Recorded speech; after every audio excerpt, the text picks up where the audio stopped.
Hindi ako bratinela o spoiled brat. Ang budget ng Pilipinas ay hawak lang ng 2 tao. Ang budget ng Pilipinas ay hawak lang ng 2 tao. Hawak lang siya ni Congressman Zaldico at ni Congressman Martin Romualdez. Yan ang katotohanan. Halimbawa ko dito, medyo mahaba ito, kaya pagpasensyahan mo. Ang halimbawa ko dito, sa DepEd muna tayo. Sa Department of Education, noong taong 2023, merong 5 billion na inapprove para sa classroom construction. Nagulat ako kasi merong mga lumapit na miyembro ng House na humihingi. Hinihingi nila yung 5 billion, parte ng 5 billion na budget. Wala kasi akong experience sa ganyan. At saka ang pagkakaintindi ko, pag inapprove na yan ng Office of the President, ibibigay na yan, pagdediretso na yon sa approval at trabaho ng Department of Education sa construction ng mga classroom. Nagulat ako, may humingi. Magkano ba ang amin dyan? Magkano ba ang amin dyan? So sinabi ko, hindi pwede ito. Kasi ang mangyayari nito, hindi magagawa ng Department of Education ang trabaho namin na mag-construct ng classroom ayon sa classroom backlog at sa prioritization base sa backlog at sa classroom construction. So sinabihan ko yung isang congressman, sabihan ninyo si Martin Romualdez na hindi pwede chap-chapin ang classroom construction na 5 billion. Kaya kung makikita ninyo sa budget proposal na approved ng Office of the President, 5 billion yon. Pero nung lumabas yung GAA o yung budget approved noong 2023, naging 15 billion siya.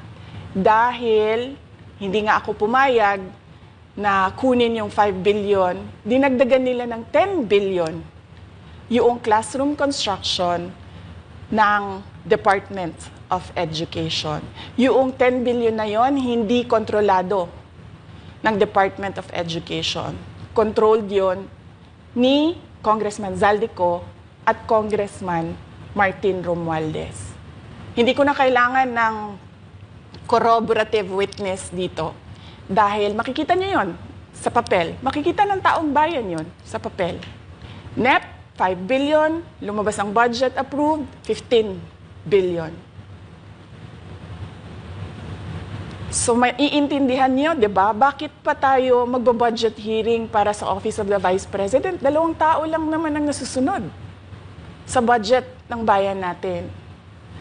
Halimbawa, taong 2024. Kung makikita niyo, ang approved na budget ng Office of the President para sa classroom construction ay 19 billion. Noong lumabas na ang House version ng Appropriations Bill, ay naging 24 billion ito.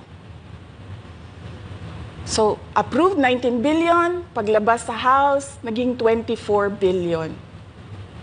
At doon sa 24 billion na yon, kung hahanapin mo sa papel, kinuha nila ang 5 billion ng repairs ng classrooms at nilagay nila doon sa 19 billion para maging 24 billion siya. So ang naiwan sa repairs, sa kawawang mga classroom, ay 1 billion. Kaya makikita nyo, sa papel, nandyan yan. Naging 24 billion. At hindi lang yan, dahil noong 2023 ay hindi ako pumayag na hindi masunod yung DepEd na rules sa paano mag-classroom construction based on need.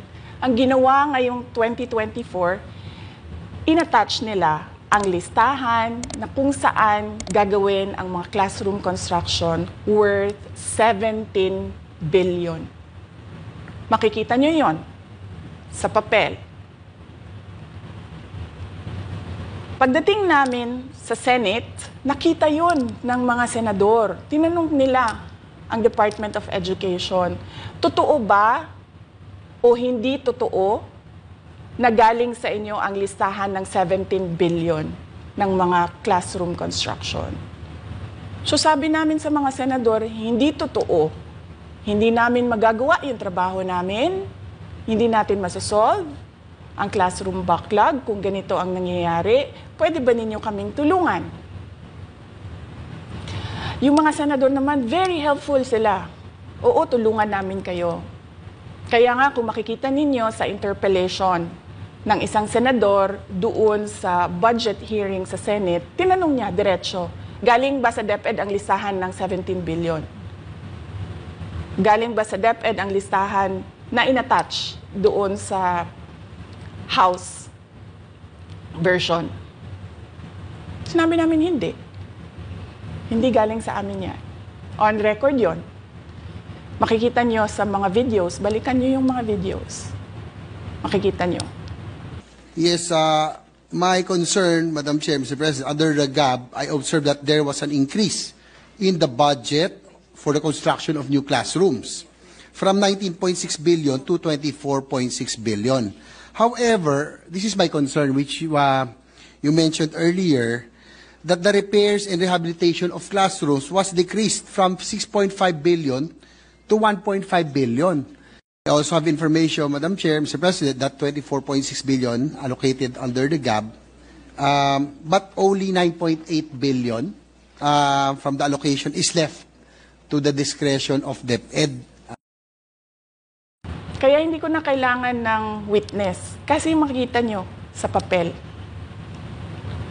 Tapos dumating ang BICAM, walang nangyari dahil ang nasusunod doon ay si Congressman Zaldico at si Congressman Martin Romualdez. Kaya nandun pa rin naka-attach yung 17 billion na ginawang listahan ni Co at ni Romualdez. In fact, balik lang ako konti sa'yo, ha? Kahit yung mga congressman, nakikita nila yung problema ng ginawa nila na pag-attach ng listahan sa budget. Kasi doon sa basic education hearing noong May 2024 ng House of Representatives, merong isang congressman nagreklamo, bakit ang tagal ng classroom construction? Bakit ang tagal? Eh sabi nung USEC ng DepEd, kasi may pabago-bago sa listahan ng DPWH dahil hindi kami ang gumawa ng listahan.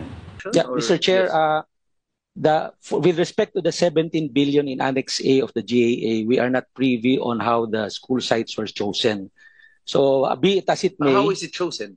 I'm not privy to that, Mr. Chair. As, when the GAB came out, there was a 14.7 billion Annex A. Then when the committee, the GAA came out, from 14.7 it became 17 billion. So we are not privy to how the list was generated. So dagdag ko lang yan doon sa confirmation na kinuha nila yung budget ng DepEd at isa yan sa mga rason kung bakit ako nag-resign sa Department of Education. Hindi na ako papayag na sa susunod na taon, ganyan pa rin ang gawin nila at ako yung mananagot sa ginagawa nila. Kaya yan yung sinasabi ko, bakit pa tayo mag-question and answer dito para atakihin niyo ako? Eh, ang masusunod lang naman sa budget, 2 tao lang. Makikita natin na let's stick to our plan, atakihin natin ito siya. Walang kinalaman sa kanyang Office of the Vice President 2025 budget proposal. Let the members say their piece. Tatapusin muna. Hindi mo ba tayo nagsimula? Kasi simula lang natin Eh, dapat kung nagsimula tayo. Madam Chair, suggestion lang. May motion si candidate, then magtanong ka kung may objection. Boss, pero ma-object the deliberation para ma-deliberate. Yun. Let's follow the procedure. Pagdating tayo ng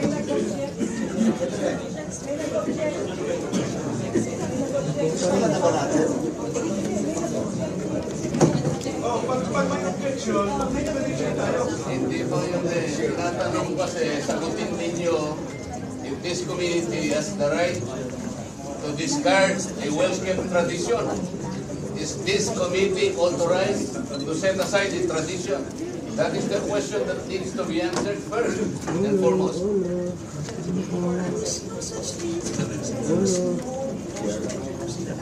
Pwedeng pindutin yung mic.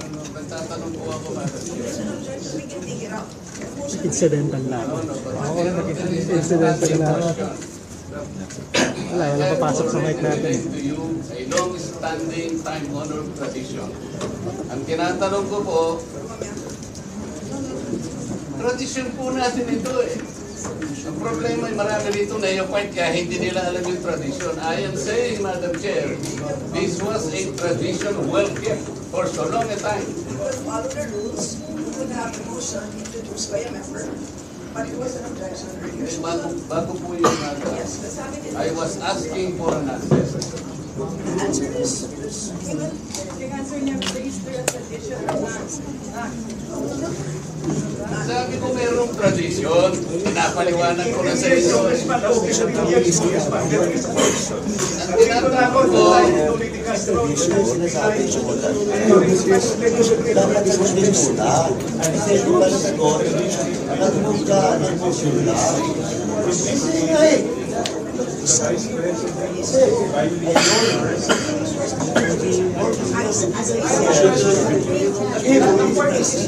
Excuse po. Opo. And it's extended at the start. At the start, it is extended before intervention. This is required. Constitution is suspended, and it is also introduced by a member, which it will be parts of the motion. So it's not a religion. There's no such authorization to set it aside. magano na muna tayo para ma-record. Para ma-record. Ito, di na kami dito. Record, sabi tayo po ito.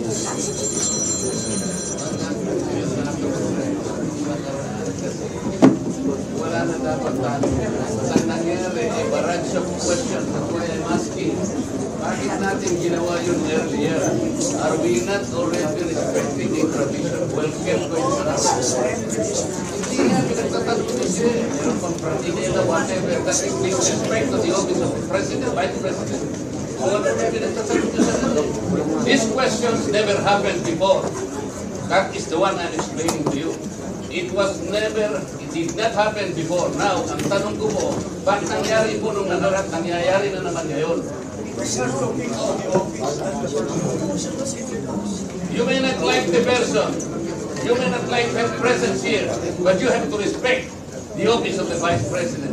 That is all, because that is guided by the tradition. Kahapon po, kagaya po na sinabi nila, wala nang pinagtanong sa office of the President, and that is correct. That is in line with that tradition. Ngayon po, kung ang tinatanong mo ngayon, are we discarding that tradition? And is this committee authorized to discard a well-kept tradition? O kaya na, then why are we intending to ask questions na naman at pinatawag nyo na naman kung sino-sino dito? That is why, kung hindi po kayo makakasagot, Madam, ang tinanong ko na sa inyo, I am now moving. Pratinela pa? Saan po kayo nakakita ng gano'n? This did not happen anytime. Pagpaglabing, 7 taon ko na po ito. Alam nyo, Madam Stella, I was already here when the Vice President was Nonini Castro. When the Vice President was Binay. When the Vice President... But you were also here in the last hearing. No motion was introduced. Yun na nga, kasi question na kagad eh. Wala man lang... You can read the records. You did not introduce. Sana motion siya ngayon.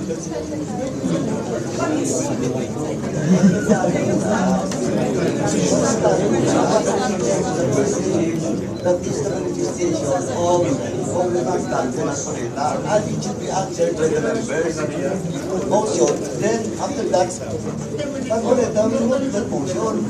Hindi pa nga nasagot eh. Will we let just Marcoleta to speak? And then we move on to the motion. Sagutin muna. Sagutin muna But have a member. Or move a motion, parliamentary. The ruling is all parts of the procedure.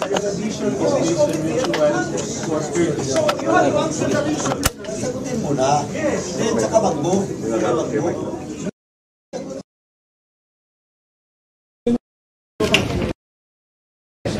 Rulings of the chair form part of the rules because it will set a procedure.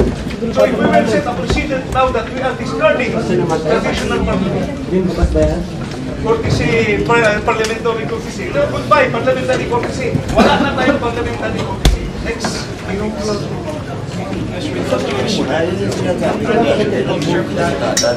Dapat members answer your query or your manifestation.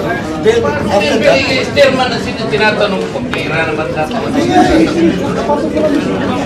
Pero sasagot. The question is addressed to the chair. Why would the members answer that? hey, we don't have the authority to speak. Kalokohan naman yung pinagsasabi. Hey, why the chairman only speak? Di ba kami pwede salita? We are also members, we just the same. Dahil alam mo yun. Alam mo yun. Can the vice chair cannot answer your query if he has to answer? Pwede. Pinag-uusapan natin ang chairman ang sasagot. No, it is not only the Ba't chairman. magsasalita ng ganyan? Well, bakit? Hindi ng salita na kayo. Kaya naman ito report. Hindi pwede magsalita yung iba. Hindi pwede yung chairman lang. Di ba? Pwede mo yung dati. Sa parliamentary procedure in the House that the members cannot speak. Pwede.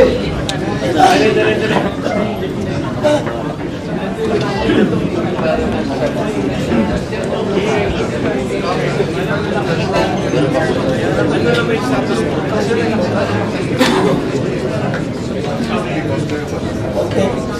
Because, ang chairman ng House.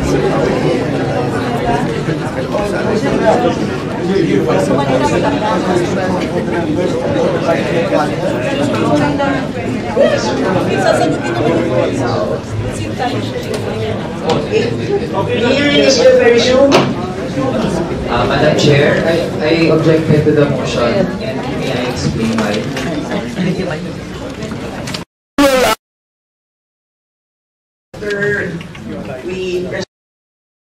Or are enriched by traditions, experiences, and precedents collectively gathered by the House of Representatives over years, and the institution keeps them well. That is why, from my entry in 2004 or the 13th Congress until today, I have observed the observance of that well-kept tradition. The two highest positions in government, namely the office of the President and the office of the Vice President, were duly accorded with respect and deference. I have observed that. That's why I have relayed to you earlier, in 2022, the Honorable Libanan, invoking courtesy, took him only 13 minutes to dispose the office of the Vice President. And that was quickly moved, quickly seconded by no less than our majority leader. That was in 2022. I'm not going by record, Madam Chair.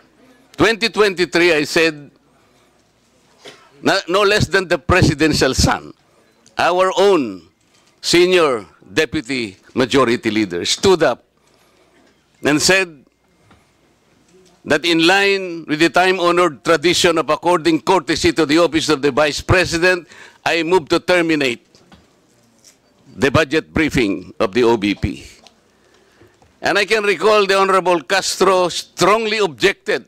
No, Manuel. No, that's in 2023. This is by the record. And she objected, but her objections were rejected by the committee because the committee already terminated the proceedings. And she kept on requesting, Madam Chair, that she makes at least her manifestation. And she was unable to do that because the proceedings were terminated. So that, what I am saying, from 2004, when I entered these halls, these hallowed halls, hanggang pundo sa sinasabi kong 2023, we have kept the tradition. Ngayon po, kung ano-ano ng mga tanong ang ginawa, in 2023, 22 minutes. 2022, 13 minutes. Ito po, pinagawayan na po yung budget earlier at ngayon we're about to quarrel again on the budget.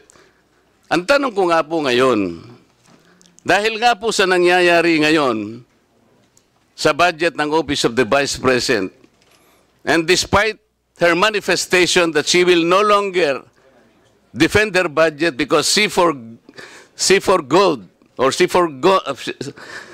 sabi niya, I will forgo my opportunity to defend the budget of the OBP for 2025 by way of question and answer, and I will leave to the House of Representatives to decide such proposal as presented.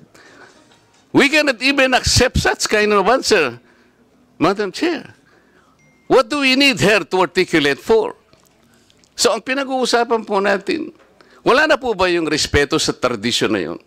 Kagaya po ng binabanggit ko, every time mag-i-interpellate po dito, Madam Chair, because of that tradition, it's always the member of the minority who will start the interpellation because we have kept that tradition. Ang dami po. Ang dami ko pang sasabihin sa inyo, haba lang tayo. So the question is, when we did that to the Vice President earlier, now we're doing it now, are we now setting aside this tradition? That's number one question. Number two, is this committee authorized to set aside the tradition? Your Honor, short answer is no to both questions. Okay. If that is the answer, Madam Chair, and we are all bound to respect one tradition so sacred in our hearts, because we are called honorables in this house. We cannot be honorables if we cannot honor our own tradition. We are defined by what we believe as a tradition in this house. So if we are now all amenable that we have kept that tradition, no longer questions are being asked, then I will respectfully move, Madam Chair, to terminate the budget of the OBP for 2025. I object, Madam Thank Chair. you. I object. Madam Chair, I There's a object. motion to terminate the budget briefing of the OVP, but there is an objection, so we divide the House. The chair has decided to divide the House. So those Madam Chair, in favor as of the motion, a rule, we usually deliberate Those- before we vote. those in favor We deliver- of the motion, please raise your hand. Those in favor of the motion to terminate the budget briefing of the OVP, please raise your hand.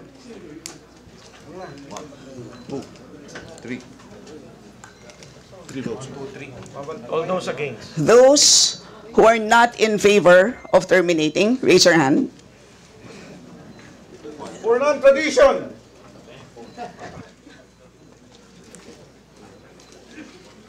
Okay. 16, 17.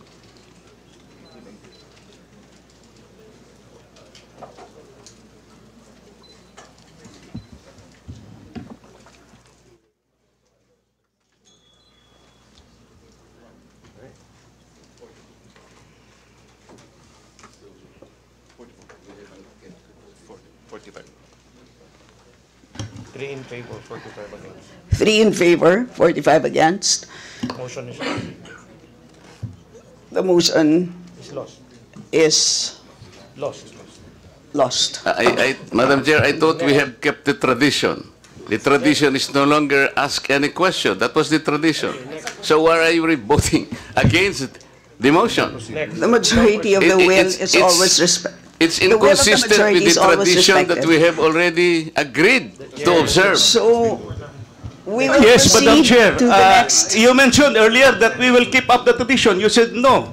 Earlier, For now orderly we voted proceedings, I against. remind the members to please wait to be recognized before speaking.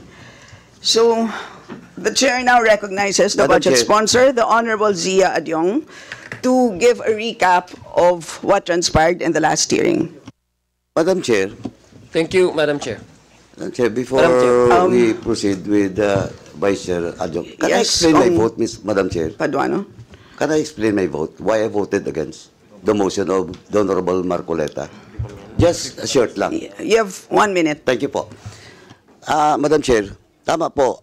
During the previous hearing, wala pong nag-move to terminate the budget. That's number 1 po of the OBP. Number 2 po, the demand or the answers being given by the Vice President during the time. Personally, it does not satisfy this representation. Thirdly, Madam Chair, the courtesy being given to the Office of the Vice President is afforded if she is present in the day's hearing. How can you give that courtesy when Faki is absent in the day's hearing, Madam Chair? I might change my vote for that, but Was the President of the are Philippines you present? recognized? Please. Congressman, Please I am wait about to to be be recognized, recognized. Madam Chair. Please wait to be recognized. Please proceed, Kong Paduano. You You're have not yet 30 seconds. recognized, Marcoleta. Madam Chair, maybe I will change my vote if the for the motion Marcoleta if the Vice President is present in today's hearing. But he's absent. How can I personally vote for that? Because he's not present in today's hearing, Madam Chair, and that courtesy should be given to those head of office that should be present during the budget deliberation, Madam Chairman. Thank you. So, Kong Zia, you're now recognized. The floor is yours. Thank you, Madam Chair. Majority Leader, Representative Manix Dalipe, Committee Chair Saldico, members, honorable members of this committee, Bismillahirrahmanirrahim. Assalamualaikum warahmatullahi ta'ala wa barakatuh. Good morning po sa ating lahat and welcome to the continuation of the budget briefing of the proposed 2025 budget for the Office of the Vice President. Madam Chair, in the previous hearing for fiscal year 2025, the Office of the Vice President proposed a budget of 2,037,305.